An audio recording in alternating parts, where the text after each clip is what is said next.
Prenez un instant. Imaginez-vous un conteneur rempli de glace à une température de moins 10 degrés Celsius. Tout va bien, rien ne se passe et tout d'un coup, on se met à chauffer au rythme de 2 degrés par heure. Une heure passe, puis 2 et 3. Pourtant, vous ne remarquez toujours aucun effet. Et pendant les 5 premières heures, on ne verra aucune différence. Évidemment, l'eau est gelée sous 0 degrés Celsius. Or, une fois qu'on passe le seuil de 0, la glace se met à fondre et ce n'est qu'une question de minutes avant que le tout ne soit entièrement liquéfié. Ici, 0 degré, c'est ce qu'on appelle un point de basculement. Une fois passé ce seuil, on ne peut plus revenir en arrière, et des conséquences s'enchaînent avec des effets exponentiels. Et si on veut faire un parallèle avec la réalité, ce sont les activités humaines qui s'occupent de réchauffer la Terre. Et aussi bien dire qu'on s'approche dangereusement de notre propre seuil de 0 degré Celsius. Au courant de 2022, alors que les citoyens du monde entier commencent à expérimenter les joies des changements climatiques au quotidien, le constat est clair. Nous avons encore beaucoup de sommeil à faire et le temps commence à nous manquer sérieusement. Inondations majeures sur tous les continents, tempêtes tropicales et cyclones catastrophiques, feux de forêt de plus en plus dévastateurs. Les catastrophes naturelles auront coûté plus de 250 milliards de dollars à l'humanité en 2021. Heureusement, face à ce constat, les gouvernements du monde entier ainsi que les grandes entreprises reconnaissent l'urgence climatique et prennent des mesures afin qu'une extinction de masse soit évitée. Bon sens que j'aimerais croire tout ce que je viens de vous dire. Mais voyez-vous, je me dois d'énoncer un petit bémol ici. La première conférence de l'ONU sur les changements climatiques remonte à il y a plus de 4 décennies et des grandes entreprises, même celles œuvrant dans le pétrole comme Exxon ou BP, déclarent fièrement avoir une conscience environnementale depuis plus de 20 ans. Pourtant, les résultats se font toujours attendre. Alors, quel est le problème? Pourquoi personne ne respecte ses engagements? Et surtout, qu'est-ce qu'on peut y faire? Il y a 5 mois, je me suis posé ces questions. Aujourd'hui, je vous invite à me suivre afin d'en apprendre un peu plus sur notre beau problème d'hypocrisie environnementale.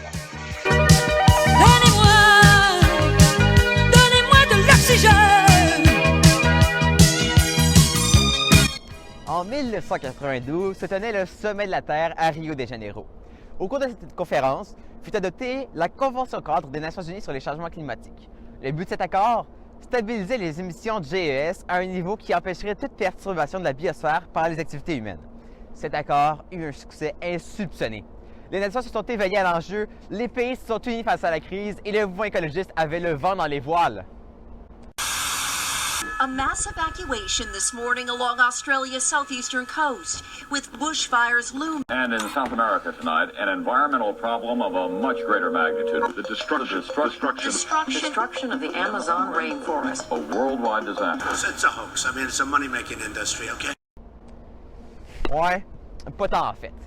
Si on s'entend aux résultats obtenus par la Convention cadre des Nations Unies sur les changements climatiques, le protocole de Kyoto ou l'accord de Paris, sans oublier toutes les promesses faites à l'intérieur des pays, force est de constater qu'il y a un problème dans la sphère politique. Récemment, Jerry DeMarco, commissaire national à l'environnement, le confirmait en dépeignant les dernières décennies comme 30 ans de cibles, d'objectifs et de plans, mais pas de résultats. Et on n'a pas trop le choix de donner raison. Sur cette période, les émissions de GES au pays ont augmenté de 20 %. Bref, il y a définitivement un problème. Mais quel est-il? Tout d'abord, vous n'êtes pas sans savoir que les différents partis qui composent le paysage politique canadien ont des approches bien différentes en matière d'environnement. Historiquement, la droite tend plus vers le climato-scepticisme, donc le déni, ou propose des plateformes très peu ambitieuses. Récemment encore, le parti d'Erin O'Toole s'opposait à la taxe carbone, qui est, soit dit en passant, notre meilleur outil pour réduire nos émissions de gaz à effet de serre. Ensuite, à gauche, le NPD et les Verts font de l'environnement une priorité, certes, mais récoltent de façon générale les plus petites représentations à la Chambre des communes. Enfin, le Bloc n'en fait pas réellement un cheval de bataille et les libéraux jouent sur deux plateaux. Ils proposent un plan concret, mais ne démordent pas du pétrole albertain et peinent à réduire les subventions aux énergies fossiles. Bref, il y en a vraiment pour tous les goûts, mais c'est là que ça bloque. Cette dynamique semble être restée sensiblement la même depuis 1990, si ce n'est que nous parlons davantage de l'enjeu. Tant que nous ne pourrons avoir un paysage politique où tous s'entendent pour écouter la science et pour réagir aux catastrophes qui se déroulent déjà sous nos propres yeux, nous serons dans l'attente de résultats qui ne viendront pas. Les timides réductions de gaz à effet de serre que nous commençons à observer sont le fruit des efforts mis en place par les libéraux depuis plus de 6 ans maintenant. Or, ces efforts sont déjà menacés par un changement de gouvernement au profit des conservateurs qui ne seraient pas prêts à y consacrer les mêmes énergies. En 2006, lorsque Stephen Harper s'était retiré du protocole de Kyoto, et plus récemment avec la sortie puis le retour dans l'accord de Paris des États-Unis, on était témoin de la façon dont un simple changement de gouvernement pouvait saper tous les efforts mis en place précédemment. Or, cette danse entre engagement et déni ne peut plus durer, que ce soit à l'international ou au local. Mais bon, je dois vous le concéder que moi aussi, un monde où Trudeau et O'Toole gambaderaient main dans la voie de la carboneutralité, ça me semble assez réaliste, merci. Mais au contraire, ce ne sont pas les exemples de ce cas de figure qui manquent à l'international. Ah, la Norvège! Le modèle par excellence en matière de lutte au changement climatique. Le pays s'en en avant sur tout le monde et c'est pas mal le cas. Il vise la carboneutralité pour 2030 alors que partout dans le monde occidental, 2050 paraît irréalisable. Cette mesure fut d'ailleurs adoptée sous la gouverne d'un parti conservateur. Le fait est que les Norvégiens travaillent sur l'enjeu depuis 1994 et ce sans relâche. Que le gouvernement soit de droite, de centre ou de gauche, l'environnement est resté une priorité. De même, à l'heure actuelle, le Royaume-Uni se classe 4e au monde pour ses performances environnementales, réduit de façon notable ses émissions de GES et se positionne comme leader international sur l'enjeu. Tout ça alors que le Parti conservateur, de droite et populiste, est au pouvoir depuis 2010. Ces deux exemples sont des preuves qu'il est possible d'avoir une droite pro-environnement, contrairement à ce que la situation pourrait laisser croire dans notre chère et belle Amérique du Nord polarisée. Bref, sans un peu de cohésion au sein des partis politiques, ainsi que plans auxquels tous souscrivent, tout le monde va continuer à tirer la couverture de son bord et on ne peut dire que d'une chose, c'est qu'on n'a pas fini d'être déçus. Il y a tout de même un autre élément, c'est une déception après déception au sein du mouvement écologiste. Chaque nouvel engagement sur le climat est écrit comme le gage d'un avenir plus sûr, puis lorsqu'il est à échéance, on constate un autre échec du gouvernement. Ce cas de figure est survenu maintes et maintes fois au cours des dernières décennies et c'est un grand facteur qui explique le manque de résultats de la lutte au changement climatique. Aucune réelle imputabilité ne contraint les institutions à respecter leurs engagements sur le climat. Alors, lorsque le 31 décembre 2029, on remarquera que la promesse du gouvernement fédéral de réduire de 40 à 45 % les émissions du pays pour 2030 ne fut qu'une autre promesse qui rejoindra le cimetière des engagements déchus, le seul constat qui nous sera permis de faire est qu'on aura perdu 15 ans de lutte. Et ce n'est malheureusement même pas audacieux de déclarer 8 ans à l'avance que le prochain objectif national ne sera pas atteint. Sur cette carte, produite par l'Université de Washington, la couleur de chaque pays indique la probabilité que celui-ci atteigne ses prochaines cibles de l'accord de Paris. Aussi bien dire que le monde occidental fait très mauvaise figure et que les dés sont déjà jetés pour la cohorte d'engagement de 2030. Tant que les gouvernements pourront continuer à repousser les échéances au fur et à mesure que les échecs surviennent, la lutte n'avancera pas. Heureusement, cet été, la Chambre des communes a adopté le projet de loi C12 sur la responsabilité climatique. Sommairement, les gouvernements devront désormais publier des cibles de réduction de gaz à effet de serre tous les 5 ans et, également tous les 5 ans, publier un rapport expliquant l'atteinte ou non des dernières cibles en date. Ils devront donc rendre des comptes et bien que cette loi n'engage aucune conséquence juridique, c'est un bon début. Sauf que les changements climatiques ne s'arrêtent pas aux frontières. Et notre pays aurait beau être un idéal d'écologisme sur la planète, si les autres pays ne font pas autant d'efforts que nous, nos efforts ne serviront pratiquement à rien. Si on s'attend à la situation de nos voisins du Sud, par exemple, qui comptaient d'ailleurs pour 25 % des émissions du monde en 2020, il serait irréaliste de croire qu'une telle loi pourrait être adoptée dans le contexte politique actuel, sans oublier l'influence des pétrolières qui seraient prêtes à sauter sur l'occasion pour détruire tout projet de loi allant en ce sens. Il faut donc bien plus que des lois locales. Le pouvoir des institutions internationales doit être renforcé afin de rassembler encore une fois tous les pays derrière le même objectif et que ceux-ci respectent les accords dont ils sont signataires.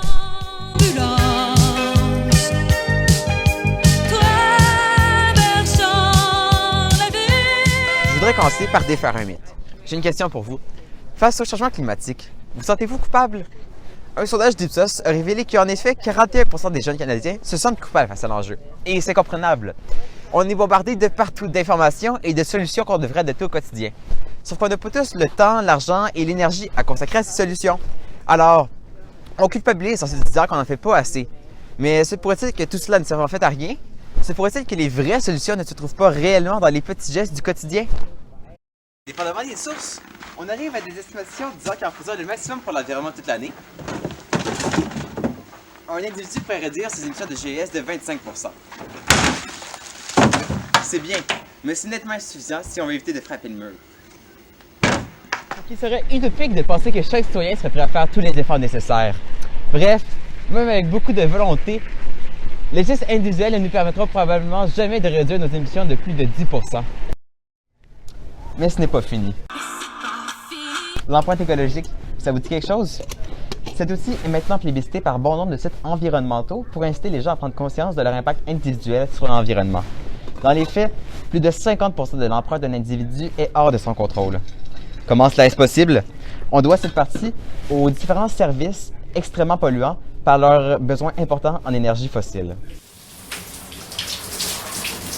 Ces services sont offerts par les gouvernements en place et par les entreprises d'énergie fossile qui répondent à ces besoins. La construction d'autoroutes, de routes et de ponts, ainsi que les services d'urgence et de sécurité en sont des exemples.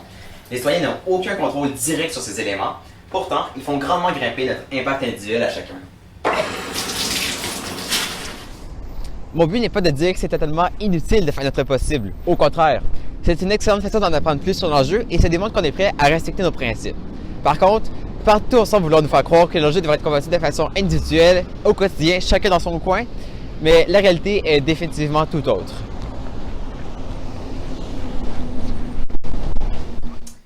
Ah, mais peut-être que je devrais pas taper aussi fort sur la tête des grandes entreprises.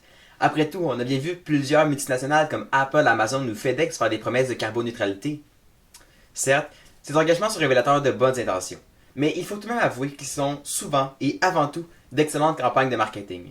J'ai d'ailleurs une anecdote à ce sujet. Au tournant des années 2000, la compagnie pétrolière BP entama une campagne de marketing afin de promouvoir leur virage vert sous le slogan Beyond Petroleum. Aujourd'hui, le géant britannique a un engagement de carboneutralité pour 2050, tout en demeurant une des entreprises avec le pire bilan d'émissions de GES au monde. L'an dernier, selon leurs propres statistiques, l'entreprise a émis 762 millions de tonnes de gaz à effet de serre. C'est 9 fois le bilan du Québec. Si la CAQ peine à instaurer un objectif de net zéro pour 2050, comment une compagnie avec un bilan 9 fois plus dramatique peut espérer y arriver? Ah oui, en mentant évidemment. Vous voyez, parler de carboneutralité pour les consommateurs, ça sonne comme une entreprise qui n'a aucun impact sur l'environnement. Sauf que lorsqu'on se met à creuser et qu'on comprend le processus, on voit que les apparences sont parfois trompeuses. Tout d'abord, la compagnie ne compte pas réellement neutraliser ses 762 millions de tonnes de gaz à effet de serre. Ils se limiteront aux 112 millions qui sont dus aux activités d'extraction, de raffinage et de vente. Que faire avec les 650 millions qui restent et qui sont dus à la combustion de leurs produits? Culpabiliser les consommateurs? Bien sûr! Les enquêtes de The Guardian ont révélé qu'au début de son virage vert, la compagnie a engagé des spécialistes en marketing en leur mandatant de cadrer le problème des changements climatiques comme un enjeu individuel et non sociétal. Vous vous souvenez qu'on parlait d'empreinte écologique il y a 2 minutes? Eh bien, devinez qui a publié pour la première fois en 2004 sur son site web un calculateur d'empreinte écologique prenant notamment en compte la quantité de combustibles fossiles consommés au quotidien? C'est exact, BP. De cette façon, tu peux t'assurer que ce sont les consommateurs qui culpabilisent tout en étant le producteur. N'est-ce pas merveilleux? Mais le plus beau dans tout ça, c'est que ce n'est même pas fini.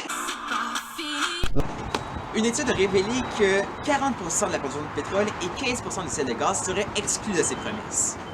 Bon, ça fait beaucoup de lacunes tout ça, mais ça reste une réduction de quelques millions de tonnes de gaz à effet de serre. Ce n'est pas rien. Sauf que, par curiosité, comment l'entreprise compte-t-elle annuler toutes ces émissions? Spoiler alert, j'ai pas fini de chialer. Voyez-vous, sous le label Net Zero, il est possible pour une entreprise d'acheter des crédits carbone qui compenseront pour les émissions de celle-ci et de ne rien faire de plus. C'est exactement ce que BP compte faire. Qu'est-ce qu'un crédit carbone? Je pourrais vous l'expliquer, mais il me semble qu'il manque un petit quelque chose. Ah, voilà qui est mieux. La beauté du crédit carbone est qu'en tant qu'entreprise qui ne peut ou qui ne veut tout simplement pas réduire ses émissions, elle peut simplement payer une plus petite entreprise à travers le monde afin que celle-ci n'émette pas une certaine quantité de gaz à effet de serre. C'est peut-être d'encourager cette compagnie à développer de l'énergie solaire ou à faire des plantations d'arbres d'envergure. Et encore là, si seulement ça marchait. Mais même pas. Un rapport de la Commission européenne soulevait que 85% des crédits carbone n'avaient en fin de compte aucun impact réel sur l'environnement. Par exemple, pour les forêts créées de toutes pièces, les arbres ont des fois cette drôle d'idée de... Comment on dit ça déjà? Ah oui, brûler et se réduire en un tas de cendres, annulant ainsi tous les supposés bénéfices du crédit carbone. Et encore là, même lorsqu'efficace, un crédit ne réduit pas réellement la totalité des émissions de GES. Il ne fait que les maintenir au même niveau. Or, est-ce nécessaire de rappeler qu'au rythme actuel, on se dirige vers une augmentation du climat mondial de 3 degrés Celsius? Dans le fond, la carboneutralité des entreprises, c'est souvent du bon vieux business as usual jusqu'à la dernière minute, puis des investissements de masse dans les crédits carbone en espérant que ça fonctionne. Et si jamais, par malheur, ça ne fonctionne pas, on peut magiquement repousser la date d'échéance et supplier le public pour son pardon et abracadabra, problème réglé. Et là, j'ai parlé uniquement de BP. Mais de façon générale, les entreprises qui sont sincères dans leur promesses environnementales sont plutôt rares. C'est ça, le greenwashing ou l'éco-blanchiment en français. Des opérations de relations publiques menées par une organisation afin de masquer les activités polluantes et de revêtir un côté éco-responsable. On reste vague, on ne prouve pas les dires puisqu'il ne le faut et on croise les doigts. pour que le sentiment de contribuer activement à la cause climatique procuré à ton consommateur par tes mensonges suffise à ce qu'il ne s'interroge pas davantage sur ton hypocrisie flagrante.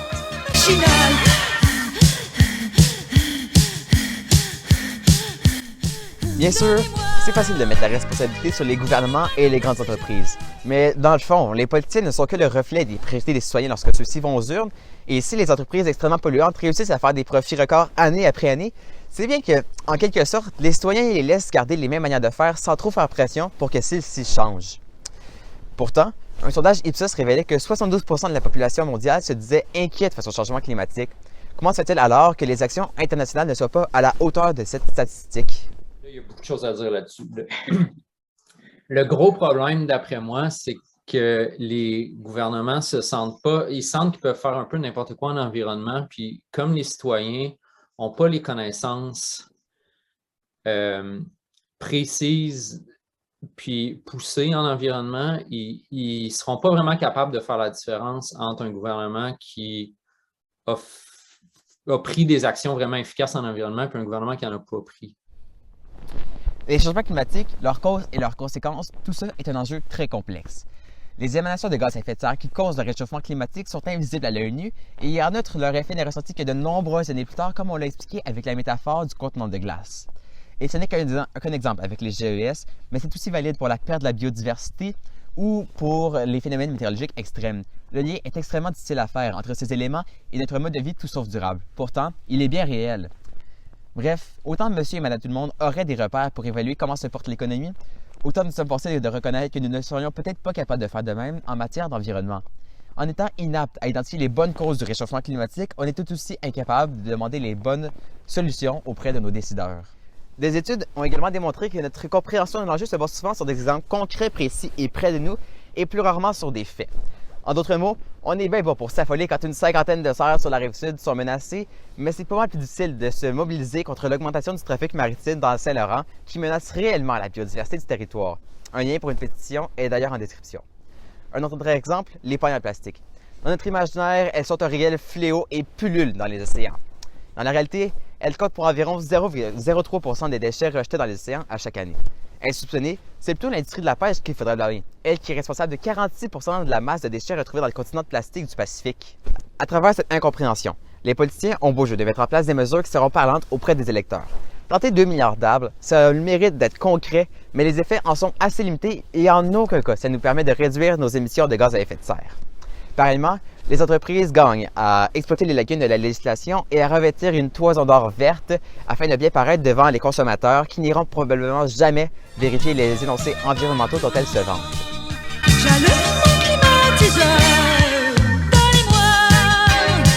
Tout d'abord, la situation actuelle requiert des changements de mentalité et des actions urgentes. Mais ce n'est pas une raison pour tomber dans le cynisme. La passation de lois comme celle sur la responsabilité climatique est un geste encourageant et les promesses des entreprises, malgré leurs nombreuses lacunes, sont témoins d'une prise de conscience des dirigeants comme quoi l'enjeu ne peut pas être tout simplement ignoré. Par contre, il faut maintenant être conséquent. Alors, qu'est-ce qu'on peut faire pour que cela se produise? Eh bien, on doit envers toute chose tous mieux s'informer. Il faut que la population puisse être critique envers les gouvernements et les entreprises et leur reprocher leurs inactions s'il y a lieu. Alors, suivez l'actualité écologiste, regardez des reportages et des documentaires sur l'enjeu. Je mets d'ailleurs quelques recommandations en description. Et abonnez-vous aux infolettres de fondations qui défendent cette lutte. Bref, ce ne sont pas les sources d'informations qui manquent. Ensuite, on a besoin que les citoyens utilisent cette compréhension pour élire des gouvernements compétents en matière d'environnement et qui sont prêts à lutter contre la crise comme il se doit. Non, il n'y a pas de garantie en démocratie. Si le peuple choisit d'élire un parti qui n'a pas de plateforme en environnement ou sur les changements climatiques, c'est le choix du peuple. Par contre, je pense que s'il y a une chose qu'on peut espérer, c'est que les électeurs et les électrices n'acceptent plus de mettre au pouvoir un parti qui n'a pas des positions très claires et très fermes et très ambitieuses en matière de lutte au changement climatique, peu importe c'est qui. Il faut envoyer un message clair aux partis qui tardent à suivre le pas, comme quoi, sans plateforme environnementale crédible, les électeurs ne leur accorderont pas leur confiance. Et une fois que ce gouvernement environnementaliste serait mis en place, il serait important qu'il ajuste à la législation. Il faut mettre en place davantage de lois garantissant que les efforts nécessaires seront mis en œuvre pour les prochaines décennies, et ce, peu importe l'administration en place. De même, des inspections doivent permettre une meilleure transparence et une plus grande honnêteté de la part des entreprises qui voudraient en passer une petite vite aux consommateurs en vantant par exemple le côté écologique et durable du pétrole. Écologique, durable et pétrole, tu parles d'un oxymore toi. Ma prof de français serait fière de moi. Sans engagement environnemental, les analyses prévoient un réchauffement planétaire de plus de 4 degrés Celsius d'ici la fin du siècle. Au rythme actuel, et depuis l'accord de Paris surtout, on a réussi à ramener cette courbe à 3 degrés Celsius, et elle pourrait descendre jusqu'à 2,4 degrés si tous les objectifs sont atteints. Cependant, pour éviter les plus graves conséquences du réchauffement planétaire, il faudrait le limiter à 1,5 degrés Celsius. La question est de savoir si nous serons aussi bons pour aplatir des courbes de réchauffement que nous le sommes pour aplatir des courbes de COVID. Quoiqu'en voyant la 5e vague actuelle, je pense qu'on a de sérieuses raisons de s'inquiéter. Parents should be able to comfort their children by saying, everything's going to be all right. It's not the end of the world. And we're doing the best we can. But I don't think you can say that to us anymore. Are we even on your list of priorities? My dad always says, you are what you do, not what you say. Well, what you do makes me cry at night. You grown-ups say you love us, but I challenge you, please, make your actions reflect your words. Thank you. This is all wrong. I shouldn't be up here. I should be back in school on the other side of the ocean. Yet, you all come to us young people for hope. How dare you? You have stolen my dreams and my childhood with your empty words, and yet I'm one of the lucky ones. People are suffering. People are dying. Entire ecosystems are collapsing. We are in the beginning of a mass extinction, and all you can talk about is money and fairy tales of eternal economic growth. How dare you? Alors, c'est ce qui conclut mon projet personnel sur l'hypocrisie environnementale. J'espère que vous avez apprécié la vidéo. C'est un projet dont je suis honnêtement très fier. Ça a été beaucoup de travail. Maintenant, si vous voulez me donner un dernier petit coup de main, ce serait très apprécié si vous pouviez partager la vidéo sur vos différents réseaux sociaux afin que le plus de personnes possible puissent la voir. Et si vous avez un petit 2 minutes aussi pour répondre au sondage que j'ai mis dans la description du post ou de la vidéo pour me donner un feedback sur le tout. J'en profite aussi pour remercier toutes les personnes qui m'ont aidé dans ce projet. Donc pour la recherche, Frédéric Beau, Julie Bourgeois, Bruno Marcotte, Anne Desgagnés-Wells, ainsi que Charles Tisser et Steven Guilbeault, ainsi que leur équipe respective. Ça a été très apprécié tout ça. Merci également à toutes les personnes qui m'ont prêté du matériel, Sandrine Petit, le groupe scout de Belleuil, le comité vidéo de l'école et Gabriel Brault. Et aussi un merci à toutes les personnes qui m'ont aidé durant le tournage, donc Justine Brault, Brigitte Robichaud et Gabriel Brault. Un grand merci à toutes ces personnes.